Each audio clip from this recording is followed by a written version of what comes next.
And for many families, heading back to school can be one of the most stressful times of the year.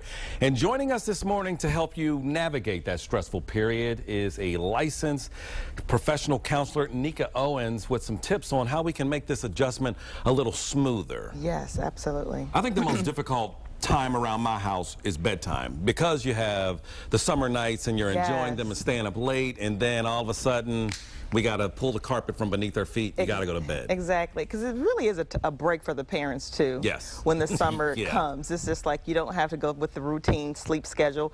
But when school starts back, you got to get back to a sleep schedule and be consistent with it. How soon should we have already started, or is it too late to change it up? And it's really not too late. And you really just have to know your child. You got to know what works for them. Sooner than later, you want to get them back on their routine, because it'll be a little resistance there, but I think as soon as possible, you should definitely start a sleep schedule.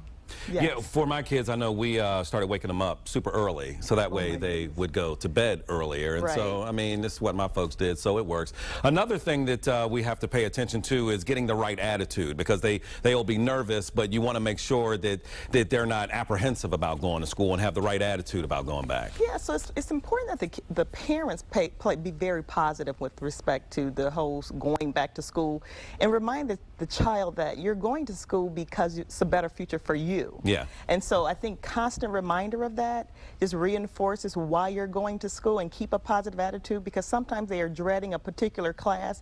But if you keep a positive attitude and don't feed into that negative attitude, they'll turn it around. Especially with the younger kids, if you can get them to buy into school being fun and it being a great place to go, then, you know, they tend to be more successful and appreciate the opportunity more.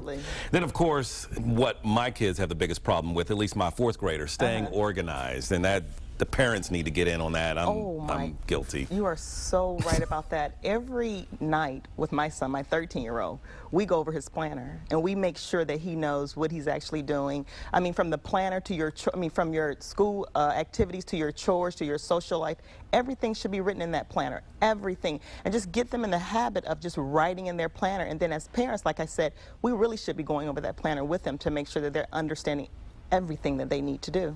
And piggybacking on the planner is having a balance between the school life and your social life, because as I said, you know, all work and no play makes Jack a dull boy, but you have to have the proper balance in order to maintain a healthy lifestyle. Absolutely, or you reach burnout. You really reach burnout. You got a lot of overachievers out there, and I think that's wonderful. But they really do need balance. They need extracurricular activities. They need to have a social life. They need to be able to talk with their friends, because they're developing socially as well. So it really needs to be a balance there. And I think probably the most important thing to remember is knowing what your teacher expects and wants from you, because with all the with the school year starting and new subjects and new learning objectives, you may not be where you want to be, but knowing what the teacher wants from you is the key. I want to know how to get the A. And sometimes it's that one-on-one. So sometimes when you're in a group setting, you're probably not really catching on to everything. So it's important to understand, how do I get that A? When my son got a B, I said, well, how were you going to get that A? Did you ask your teacher how you're going to get that A? So you really do have to stay and, you know, build relationships with your teacher. The teachers, you figure, they sacrifice so much. So figure out what does it take to get an A. Yeah, and it can be difficult for them to know to go get the one-on-one from the student, so the student has to actually go to the teacher. Take that initiative, absolutely. Take that initiative, and parents should really encourage that. It shouldn't always be the parents saying, what does my child have to do to get an A? Teach your child how to be independent and go to that teacher and say, what does it take to get that A? Excellent advice as always. Nika Owens, thank you for joining us. Malcolm.